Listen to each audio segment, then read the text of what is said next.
All right, we're on problem number 7. And when I copied and pasted, I made it a little bit smaller, so I'm going to read it for you just in case this is too small for you to read.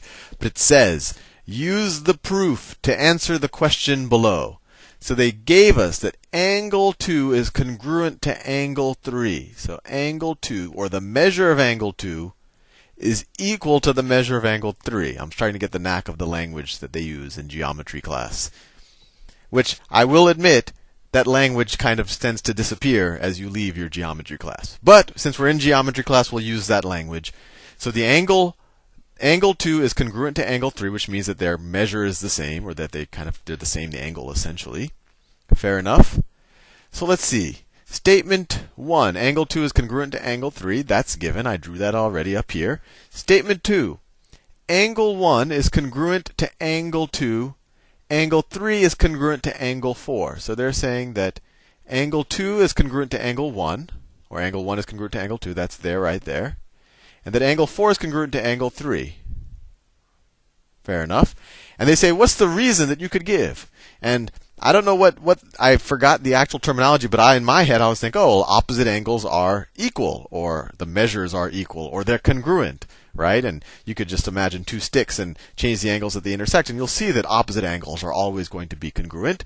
But let's see. That is the reason I would give. Opposite angles are congruent. Let's see which statement of the choices is most like what I just said. Complements of congruent angles are congruent. Complements. Vertical angles are congruent.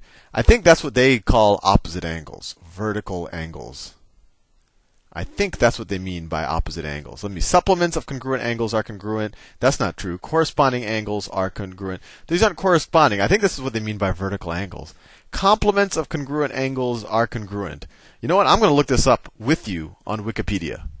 Let me see. Vertical angles. As you can see at the age of 32, some of the terminology starts to escape you. What matters is that you understand the intuition, and then you can do these Wikipedia search to just make sure that you remember the right terminology. Let's see what Wikipedia has to say about it. Vertical angles. A pair of angles is said to be vertical or opposite. Oh, I guess I use the British English. Opposite angles if the angles share the same vertex and are bounded by the same pair of lines, but are opposite to each other. Right. So somehow, growing up in Louisiana, I somehow picked up the British English version of it, maybe because the word opposite made a lot more sense to me than the word vertical. With that said, they're the same thing. Wikipedia has shown us the light.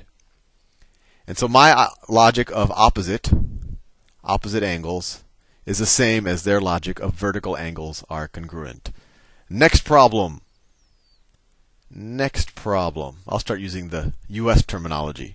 Although I think there are a good number of people outside of the U.S. who watch these, so maybe it's good that I somehow picked up the British English version of it. Okay. Once again, it might be hard for you to read. I'll read it out for you.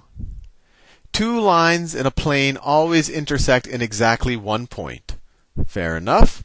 Which of the following best describes a counterexample to the assertion above? So I like to think of the answer even before seeing the choices. So can I think of two lines in a plane that always intersect in exactly one point? Well, what if they're parallel, right? What if, I have, let me see, that line and that line. They're never going to intersect with each other. They're parallel. That's the definition of parallel lines. The other example I can think of is if they're the same line. I mean, I guess you might not want to call them two lines then, but I would. If I had this line and then I had another, well, that's parallel, but imagine if they're right on top of each other. They would intersect everywhere. So either of those would be counterexamples to the idea that two lines in a plane always intersect in exactly one point.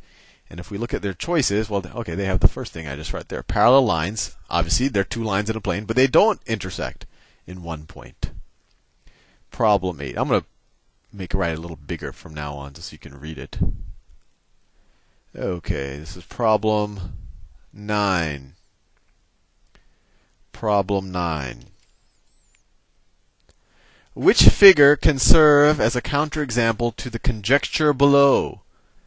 If one pair of opposite sides of a quadrilateral is parallel, then the quadrilateral is a parallelogram. So once again, a lot of terminology, and I do remember these from my geometry days.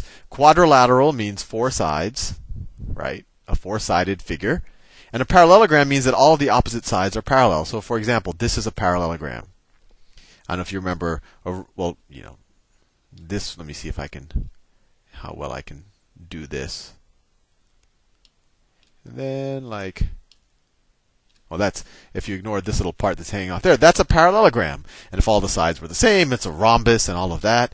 But that's a parallelogram, and that's a parallelogram because this side is parallel to that side, and this side is parallel to that side. All the sides are parallel. Now they say if one pair of opposite sides of a quadrilateral is parallel, then the quadrilateral is a parallelogram. So I want to give a counter example. So let me draw a figure that has two sides that are parallel. So let's say that side and that side are parallel. And then I don't want the other two to be parallel. Then it wouldn't be a parallelogram. And let's say the other sides are not parallel. So they look like, let's say they look like that and like that. And once again, that, just digging in my head of definitions of shapes, that looks like a trapezoid to me. So let's see. Yeah, good. You have a trapezoid as a choice. Trapezoid.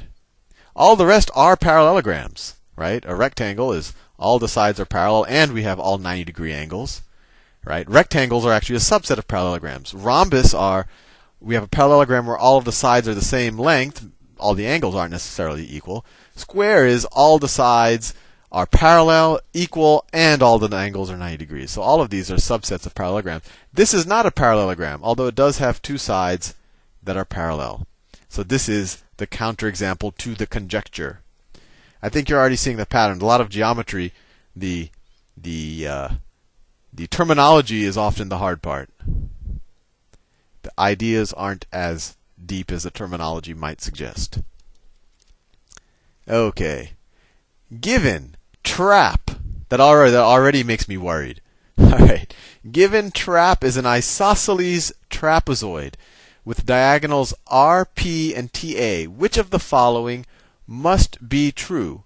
An isosceles Okay, let's see what we can do here. So an isosceles trapezoid means that the two sides the two kind of sides that lead up from the base to the top side are equal, kind of like an isosceles triangle. So let me draw that. Actually, I'm kind of guessing that. I haven't seen the definition of an isosceles triangle any time in the recent past, but an isosceles trapezoid, but it sounds right, so I'll go with it. And that's a good skill in life. Oh, whoops. To make your best. Let's see. So I think what they say when they say isosceles trapezoid, they're essentially saying that this side, it's a trapezoid, so that's going to be equal to that. And they're saying that this side is equal to that side. It's isosceles trapezoid.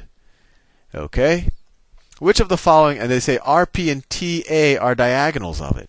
So let me draw that. So let me actually write the whole trap.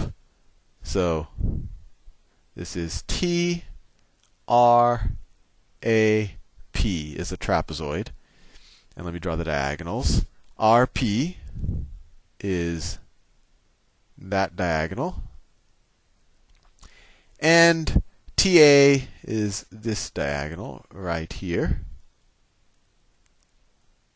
Okay. All right, let's see what we can do. Which of the following must be true? RP is perpendicular to TA. Well, I can already tell you that that's not going to be true, and you don't even have to prove it because you can even visualize. If you squeezed the top part down, right? Imagine some device where this is kind of the cross section. If you were to squeeze the top down, right? They didn't tell us how high. Then these angles, you can imagine that both of these angles. Let me see if I could draw it. That angle and that angle, which are opposite or vertical angles, which we know, that's the U.S. word for it. Those are going to get smaller and smaller if we squeeze it down, right? And in order for both of these to be perpendicular, those would have to be 90-degree angles, and we already can see that that's definitely not the case. All right, RP is parallel to TA. Well, that's clearly not the case. They intersect. All right, they're the diagonals. RP is congruent to TA. Well, now that looks pretty good to me, right? Because it's an isosceles trapezoid. You get this whole, if we drew a line of symmetry here,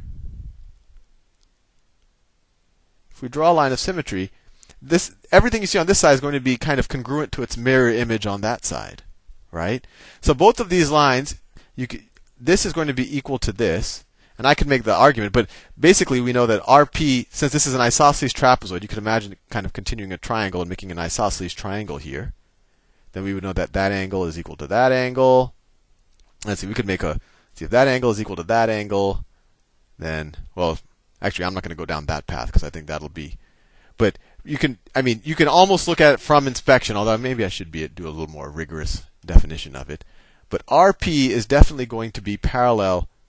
It's definitely going to be congruent to TA, right? Because both sides of these trapezoids are going to be symmetric. And so there's no way you could have RP being a different length than TA, right? Since this trapezoid is perfectly symmetric, since it's isosceles. And then D, RP bisects TA. RP bisects TA. And I think there again you can show that if you were to let's say if I were to draw this trapezoid slightly differently, if it looks something like this. Let me draw it like this. If this was the trapezoid, and then this is also an isosceles trapezoid, and then the diagonals would look like this. Whoops. The diagonals would look like this. So here it's pretty clear that they're not bisecting each other, right? In order for them to bisect each other, this length would have to be equal to that length. And that's clear just by looking at it that that's not the case, right? That is not equal to that. So they're definitely not bisecting each other. So you can really, in this problem, knock out choices A, B, and D and say, oh, well, choice C looks pretty good. But you can actually deduce that by just saying, by using an argument of all of the angles, that this angle is going to be equal to, let me see if I can make the argument. Anyway, that's going to waste your time. But that's a good exercise for you, is to make the formal proof argument of why this is true.